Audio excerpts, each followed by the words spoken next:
Good afternoon. My name is Gary Learned. I'm one of the board members of the Cowley County Museum and Historical Society. And this afternoon we're going to make our first attempt at a virtual presentation, the subject of which will be Cowley County's Interurban Railway that was in operation approximately 17 years in the first quarter of the 20th century. As I said, this is our first attempt at virtual presentation, so give us a break. And if you have comments or suggestions, they are welcome. Before we get to the actual interurban operation, I'd like to go back a couple of decades and cover the horse and mule rail streetcar systems that were active in Winfield and Ark City long before the electric interurban made its debut. Both cities, as I said, had mule or horse rail systems in place inside the cities. In Winfield, it started in 1886, and it was called the Union Street Railway Company. The barn for that company, where they kept the animals as well as parked their rolling stock overnight, was at the entrance to Island Park. In Ark City, it was called the Arkansas City Street Railroad Company, and the barn for their animals and rolling stock was at 801 South 1st in Ark City, a couple of blocks south of the ADM mill, or the old New Era mill. Unfortunately, in Ark City, about 3 years after the inception of the system, they had a catastrophic fire in the barn, unfortunately killing 23 of their animals, and all but one of their streetcars were destroyed. So the Ark City system and service was a little bit sporadic, but the Winfield system was pretty continuous from 1886 until the start of the interurban in 1909. So here we have a couple of shots, one in Ark City, one in Winfield, of their railed streetcars that were horse and mule drawn.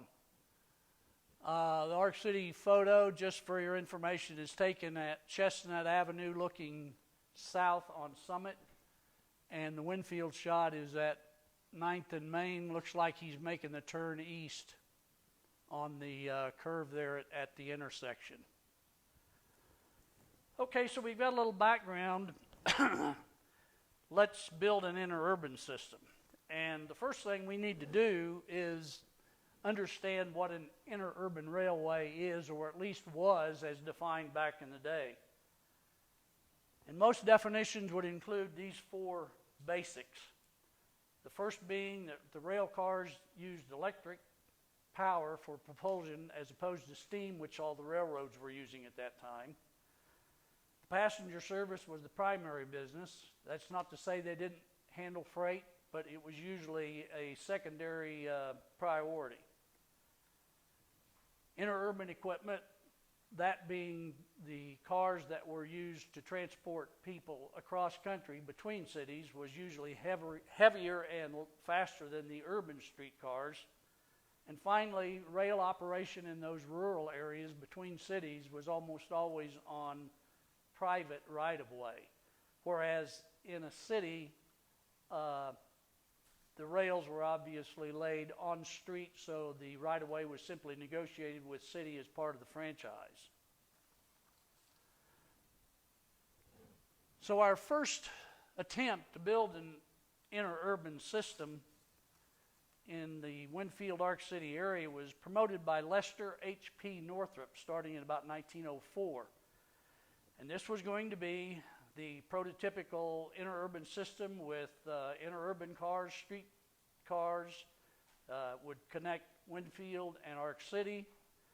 as well as have coverage inside the cities for in-city trolleys and a planned eventual extension down to Chilocco was part of the master plan, ergo the Oklahoma part of the Kansas and Oklahoma Interurban.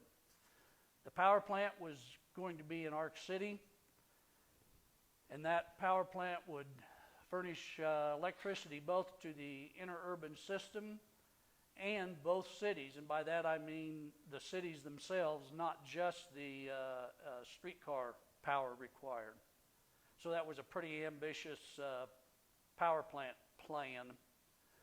The K&O board, elected I think in 1904, consisted of two individuals from Winfield, Mr. Summermeyer and Mr. Robinson, and Northrop, Scruton, Gould, Brown, and Hunt from Ark City.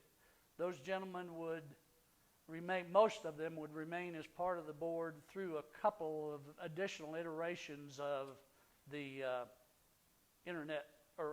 the interurban system.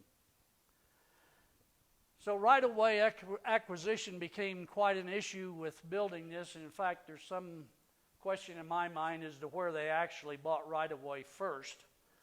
But the biggest problem was that the Aaron's company was supposed to furnish the financing, but simply didn't deliver. They were counting on some East Coast investors to put money in this, and it just didn't happen. So 2 years into the project, the Kansas and Oklahoma Interurban was literally on on the verge of abandonment. Here is a map, 1905 Cowley County property map actually, that shows in red where the proposed Kansas and Oklahoma interurban tracks would be laid. Coming out of Ark City on about 10th Street, sliding over to what would be today, I believe, 41st Road, then going 6 or 7 miles north and coming into Winfield, paralleling more or less the Frisco Railway, coming into Winfield on 14th Street. But here we are in 1906. The K&O was floundering. Excuse me. So maybe we need a hero. And here he is, David H. Siggins, who was 60 years old and originally from the Pennsylvania area.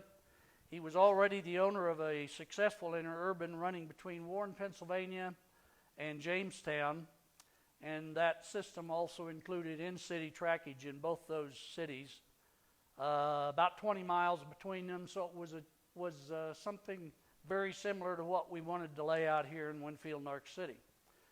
For reasons unknown, Mr. Siggins had left his Jamestown and Warren Railway in the hands of his son, who did the management, and Siggins came to southeastern Kansas to build another interurban system, and in this case, it was in the Nowata, Oklahoma, to Coffeyville, to Independence and Parsons area. He was a busy man, but in 1906 agreed that he would take over the floundering K&O project, and in fact bought out 3/4 interest in that company. So at this point, the Southwest Interurban Railway is born, as he preferred to call it, as opposed to the Kansas and Oklahoma.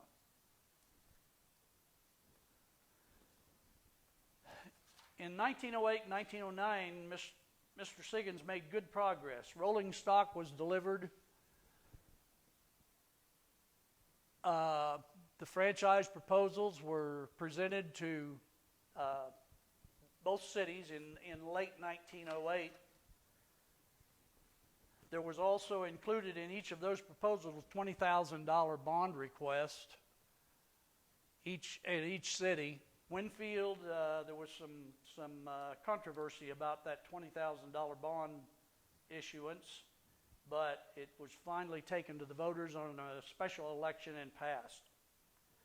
So the work schedule in these proposals said that they would be done with this system and ready to run, but before the 1909 Chautauqua, which was held or scheduled to be held in Winfield in the second week of July of '09. There were a lot of hurdles to overcome.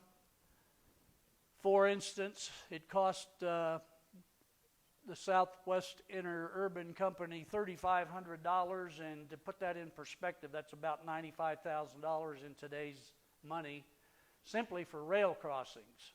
They had to cross in Winfield no less than 7 steam lines, rails, and each one of those was a lot of work.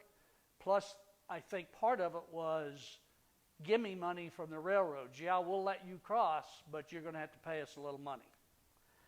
So there went a big chunk of money. The Winfield system, oh, by the way, the street railway system in Winfield was of an oddball gauge, 4 foot, so every stick of rail in Winfield had to be replaced.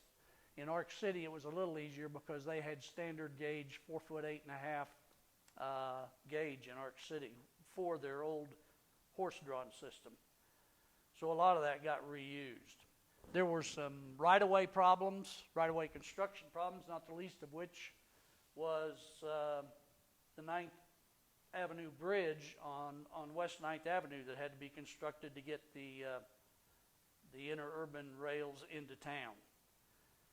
There was also a Ark City power supply problem in that originally Kansas City was going to furnish the power for the entire interurban system at both ends, and that simply didn't work out. So at kind of a last-minute deal, Mr. Siggins built his own power plant at Hackney, halfway up the line. And when complete, this interurban would run 14 miles from city center to city center, and those being 9th and Main and Winfield to 5th Avenue and Summit in Ark City. So we had rolling stock delivery on June the 7th. That delivery included 3 city trolley cars, numbers 2, 4, and 6, and 2 of the larger interurban cars, number 20 and 22. Those came in on Santa Fe flat cars and were unloaded at Hackney. The Hackney power plant was being completed at about that time, so the actual first passenger carrying runs were done June 14th, 1909, and this was a publicity stunt. Basically, they took 2 of the city cars at Hackney, loaded one and sent it to Winfield, loaded the other one and sent it to Ark City at the same time, and the passengers were actually stockholders and their families. So it took a few days, a week or so before actual revenue service started between the 2 cities. And once it did get established, it was hourly service from 6 in the morning till 10 at night. Every hour you could get on an interurban car in Ark City and get to Winfield, and vice versa. The cars literally left the 2 cities at the same time. They met at Hackney on a passing site, or had a passing siding there where they could pass each other and go on about their respective businesses.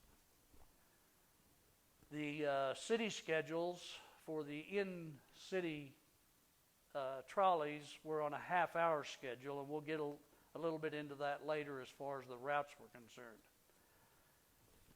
The fare from Ark City to Winfield or Winfield to Ark City was 25 cents, and a round-trip ticket bought in advance was 45 cents to go up and back. In reality, that's about $6.75 today. So this was not a gimme. It wasn't exactly a free ride, but it was reasonable enough that they did have pretty good ridership for the first few years. The in-city fare was 5 cents per boarding. So anytime you changed trolleys inside the city, you had to give them another nickel. Not a bad deal, though. So we'll get into some pictures here for a few minutes. Here's the first Interurban car being unloaded from the flat car at Hackney. And that setup with the flat car carrying a 25 or 30,000 pound Interurban car onto some makeshift rails down a rather steep ramp. I'm pretty glad I wasn't there, to be honest. But apparently all this unloading went well. I don't recall reading any incidents or accidents being written up in the paper. Here are the 3 city cars that were unloaded that same day on the 7th of June. This was kind of a just-in-time delivery because a week later, you'll recall, they were in operation. And here is that first car into Winfield, number 6. Arrived June 14th, 09 in the evening. And apparently, when the photo was taken, the dignitaries had already deplaned, so to speak. And at the same time, the one in Arkansas City is shown on West 5th Avenue in the 100 block with the board members, stockholders, and their families still on board as they pulled in for the first load. I did notice that this photograph is labeled incorrectly. I don't know when that label was put on there, but it was not June the 11th. It was definitely the 14th, 7:40 p.m. I'll assume the time was correct, but in fact, they were supposed to have done this at about 3 in the afternoon, but there were problems, understandably. One more shot of the trolley cars, just so you can see the difference between the Interurban machine, the larger of the two in front, and its little brother, which is the city trolley in back. These two are sitting at somewhere around 9th and Main, I'm sure. And it looks like the Interurban is set to go west towards Ark City, and the city car is rigged up to go east on 9th up the College Hill route. You can just make out the trolley arms on each machine, which are engaged with the electric wire, overhead electric wire, and you always had those in the trailing position. So if you can see that trolley arm, you know which direction they're headed, because they did not push that trolley arm. That was asking for problems. These were both double-ended types. In other words, they could be driven from either end of the car, so they didn't have to be turned at each end of the route. The motorman simply did his thing with the trolley arm or trolley poles to get them situated correctly and move to the other end of the car, and off you go. They were single truck. Let me back up one here. This city car, you'll notice, has a single truck, as they're called in railroad parlance, under it. 2 axles, 4 wheels on a single assembly. Sit in the middle of or attached to the middle of the car. The Interurban, on the other hand, and it's kind of hard to make out here, but it has 2 sets, 2 trucks, one at each end, since it's much larger and heavier.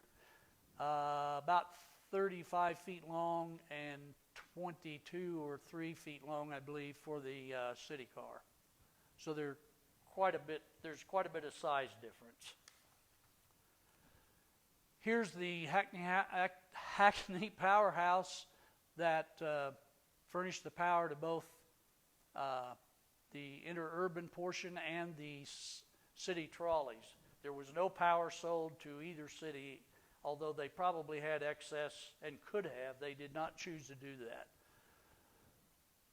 The setup inside there was coal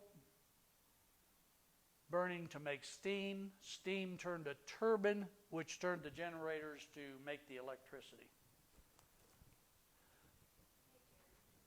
We have a question. Yes. Someone is asking, AC or DC electric? It was DC, for sure. I don't know the voltage, but it was definitely DC. The question, I guess, maybe you didn't hear Madison, but the question was whether it was AC or DC current, and it was definitely DC. And I'm sorry I don't know the voltage, but it was enough to give you a ride, I'm sure. Okay, and sorry about this. I had to turn the map sideways in order to get it displayed properly. This is from a 1916 agricultural land use map, but it's one of the very few I've found that actually had the interurban right-of-way clearly marked on it.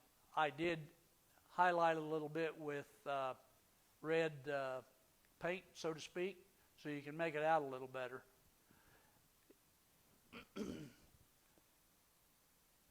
So in this view, I've split it into two pieces and turned it right side up. We've got north pointing up now like we should have. Also, for your reference, red is the interurban, purple is Cowley 27 Highway, which of course is the old US 77, and then the blue is the current 4-lane US 77 that runs between the cities. Of course, neither of those highways were in place in any form or manner except for a dirt road or two between the cities when this started in 1909.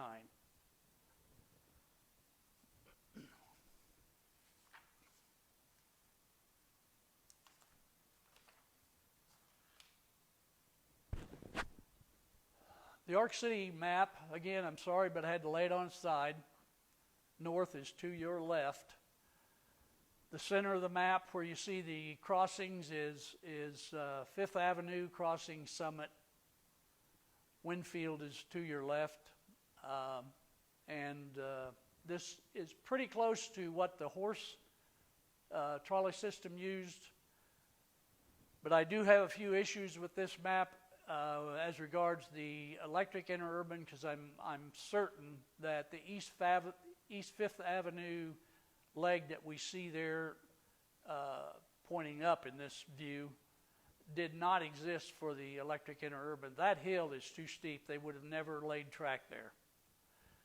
Likewise, the West 5th Avenue piece that they show going all the way to the canal, I'm fairly certain did not go past the intersection of 2nd Street and West 5th Avenue. And it only went that far because that was the location of the 5th Avenue Hotel. Credit here to the source from this map is the Siggins Sunflower Traction book. And here's the Winfield track map. We are centered, of course, on 9th Avenue and Main Street. We have a line that runs, electric urban line that runs to Island Park, naturally, because that's where their barn was. They modified the horse barn to accommodate the electric interurban and city trolley cars. We also have one going south on Main Street that turns east on 16th and went as far as Broadway. And of course, we've got 9th Avenue going east to College and as far north on College as 2nd Avenue. And finally, the West 9th Avenue arm, which included the interurban route, which split from the middle of the street somewhere in the west part of town and went on to private right-of-way and across the bridge on the Walnut on its way to Ark City. Speaking of the bridge, here we have it. On your right is the 9th Avenue Highway Bridge or roadway, and on the left, the interurban bridge, which was built right beside it. So we're up and operating, but it seems we might be trolleying into trouble here. The system had a lot of problems right from the get-go. One thing that was a big setback was a 1911 fire at Winfield in the trolley barn. Not only did they damage the building significantly, they lost one Interurban car and one city car in the process. There were also continuing battles with both cities with regard to street maintenance and repair, which was always extensive and hard to do. In 1914, we had a strike. The Winfield carmen and conductors decided they weren't getting enough pay. And just to top it off, the guy that was running the power plant at Hackney sympathized with them, so he just pulled the plug and shut all of them down. We had failing equipment. There was a story in one of the newspaper articles about a city car that ran the 9th Avenue East route out to College Hill that had a bent axle that ran that way for like a month, and every time it went by your house, all your dishes and windows rattled, and they just didn't have the money to fix it. So in 1915, a jitney bus service tried to disrupt the whole thing by starting bus service between Ark City and Winfield. Somehow, Southwest Interurban fought that off legally and put them back out of business. Of course, we've also got a big increase, almost exponential increase at this point in the mid-teens as far as the use of automobiles was concerned. So all this rolls up to the point that the Southwest Interurban bondholders petitioned in 1918 to place the firm in receivership, and it was in fact put into receivership. So for the next 4 years, it was just barely existing. Service was sporadic and lots of breakdowns, but they did manage to at least stay together as an entity. So maybe we need another hero.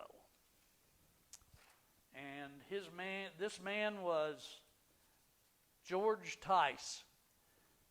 He was a well-known Wichita businessman and owner of the Arkansas Valley Interurban Rail Company, which was an extensive system that covered Wichita, Newton, Halstead, and Hutchinson area with freight and passenger service. So he comes down and purchases from the receiver the Southwest Interurban system, lock, stock, and barrel in July of 1922. He negotiated new franchise agreements with both cities and decided it needed renamed, so the Southwest Interurban became the Arkansas City Winfield Northern Railway.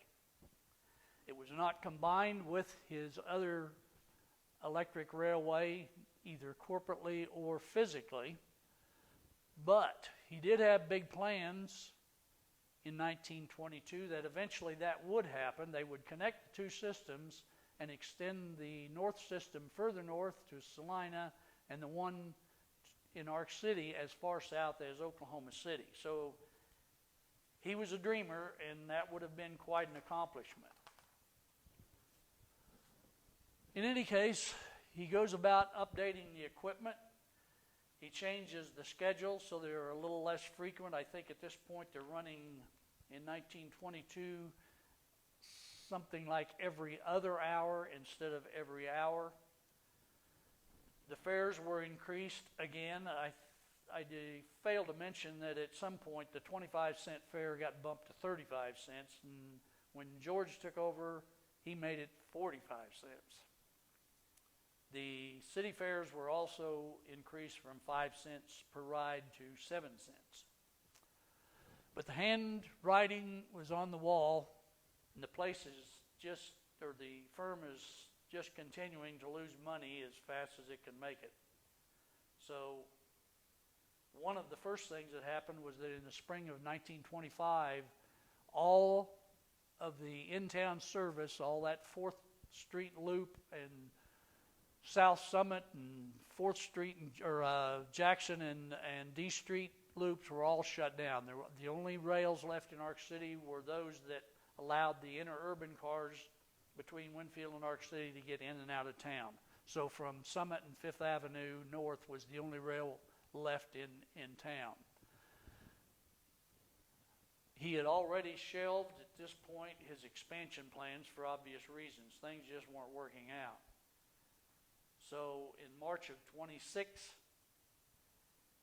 he files a petition to the Kansas Public Utilities Commission to approve abandonment of the service between the cities. And that happened, and he was a little ahead of the game, though, because his buses, called Arkansas Valley Transportations, actually replaced, on the same schedule, the interurban service between the two cities. College Hill service in Winfield was the last service for electric trolleys in Cowley County on May 24th, 1926.